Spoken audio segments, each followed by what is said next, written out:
Hello students, I am Dr. Meenu Arvind Agarwal, associate professor in psychology. आज मैं आपको अंतर्दृष्टि सिद्धांत, जिसको कि गेस्टाल्ट सिद्धांत के नाम से भी जानते हैं, उस पर चर्चा करूंगी। कोहलर ने अपने 1917 में किए गए प्रयोगों के आधार पर सीखने के अंतर्दृष्टि सिद्धांत का प्रतिपादन किया।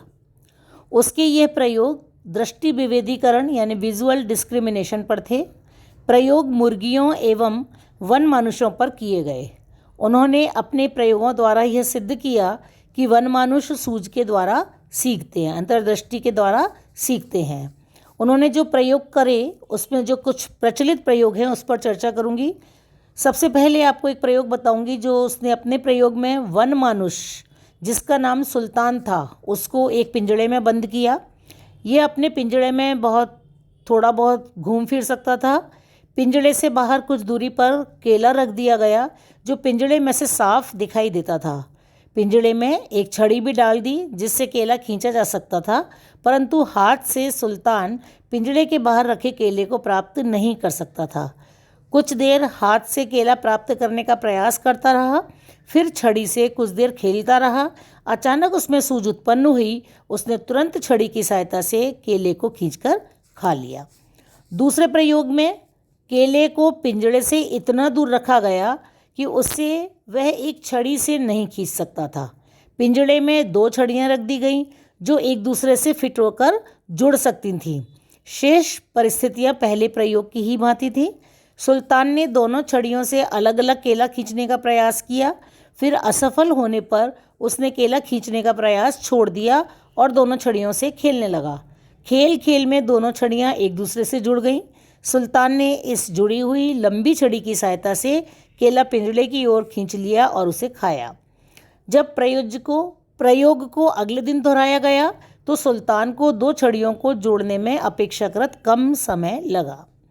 तीसरा प्रयोग, एक अन्य प्रयोग में कोहलर ने छड़ियों के स्थान पर लकड़ी के हल्के बक्सों का उपयोग किया। उसने सुल्तान को भूखा रखा, फिर एक कमरे में बंद कर दिया जहां वह अच्छी तरह घूम फिर सकता था। इस कमरे की छत में केले लटका दिए गए जिन्हें वह उछल कूद कर भी अपने हाथ से प्राप्त नहीं कर सकता था। इसी कमरे में 3 लकड़ी के बक्से रखे गए।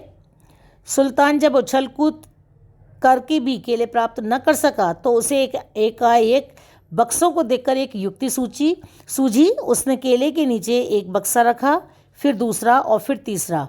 फिर इन बक्सों पर चढ़कर उसने केले प्राप्त कर लिए। कोहलर ने इस प्रकार के कुछ प्रयोग 3 वर्ष के बच्चों पर भी किए।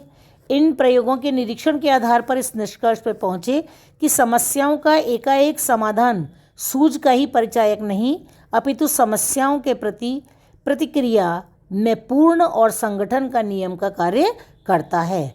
कोहलर का यह भी कहना है कि उसके इन प्रयोगों में प्रयोज्य वातावरण के उद्दीपकों एवं परिस्थितियों का प्रत्यक्षीकरण अलग अलग न करके संगठित रूप में करता है। अंतर्दृष्टि किस प्रकार उत्पन्न होती है, इसकी व्याख्या गेस्टाल्टवादी मनोवैज्ञानिकों, जिसमें कोहलर, कोफका, वर्दाइमर, इन तीनों ने मुख्यतः 5 संप्रत्ययों के माध्यम से की है। पहला लक्ष्य, दूसरा बाधा, तीसरा तनाव, चौथा संगठन और 5वां पुनः संगठन।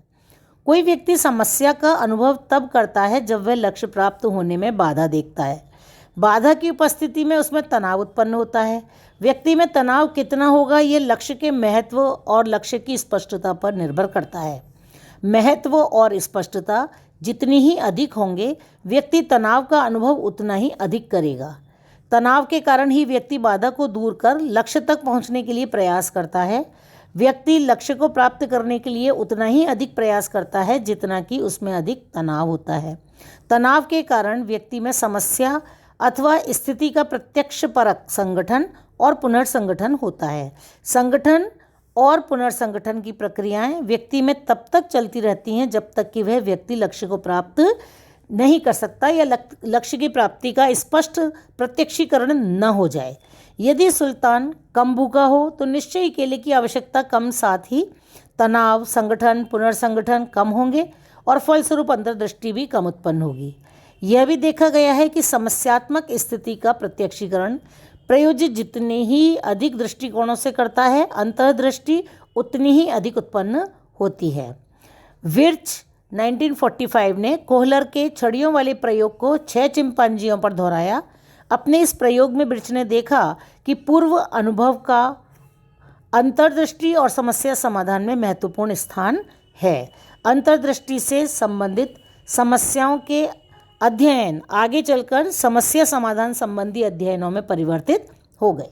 तो ये था अंतर्दृष्टि का सिद्धांत। अब मैं आपको बताऊंगी अंतर्दृष्टि सिद्धांत की या अंतर्दृष्टि की विशेषताएं, कैरेक्टरिस्टिक्स ऑफ इनसाइट। नंबर 1, अंतर्दृष्टि एकाएक उत्पन्न होती है, फलस्वरूप त्रुटिपूर्ण अनुक्रियाएं कम होने लगती हैं। यह बहुधा नवीन परिस्थितियों में उत्पन्न होती है। नेक्स्ट, सूझ के प्रत्यक्षीकरण में परिवर्तन होता है, फलस्वरूप प्रयोज्य समस्या समाधान बड़ी सहजता से संपादित करता है। नेक्स्ट, इसके कारण समस्याओं में एक प्रतिमान यानी पैटर्न अथवा संगठन दिखाई देने लगता है, इसी कारण समस्या का समाधान सहज हो जाता है। नेक्स्ट, अंतर्दृष्टि में समझ, बौद्धिक स्तर आदि का अधिक महत्व है। मनुष्य में अन्य जीवधारियों की अपेक्षा अधिक सूझ होती है। नेक्स्ट, अंतर्दृष्टि की उपस्थिति में प्रयोज्य समस्या का समाधान सरलता, सहजता और बिना त्रुटि के करता है। नेक्स्ट, सूझ के कारण समस्या समाधान संबंधी प्रत्यक्षीकरण में परिवर्तन आता है। नेक्स्ट, आयु और अनुभव के बढ़ने के साथ साथ सूझ भी बढ़ती जाती है। तो ये थी अंतर्दृष्टि की विशेषताएं। अब मैं बताऊंगी कोहलर के सिद्धांत का मूल्यांकन जो हुआ वो किस प्रकार हुआ, किसने क्या कहा। नंबर 1, मनुष्य अधिकांश कार्य और व्यवहार अंतर्दृष्टि की सहायता से करता है। जटिल परिस्थितियों में समस्याओं का समाधान तो पूर्णतः अंतर्दृष्टि पर ही निर्भर करता है। कोहलर के प्रयोग इस दृष्टि से अधिक महत्वपूर्ण हैं कि उसने इन प्रयोगों के आधार पर सिद्ध किया कि पशु भी अंतर्दृष्टि के आधार पर सीखते हैं और समस्या का समाधान करते हैं। नंबर 2, निम्न मानसिक स्तर वाले पशुओं पर जो प्रयोग हुए हैं उनसे अंतर्दृष्टि का समस्या समाधान में महत्व स्पष्ट नहीं होता है। और नंबर 3, कुछ मनोवैज्ञानिकों का विचार है कि समस्या समाधान संयोग यानी चांस के आधार पर होता है, ना कि सूझ के आधार पर। तो इस प्रकार यहाँ हमने समझा अंतर्दृष्टि सिद्धांत या गेस्टाल्ट सिद्धांत। नेक्स्ट मैं आपको अनुबंधन के विषय में, कंडीशनिंग के विषय में अगली वीडियो में समझाऊंगी। Thank you.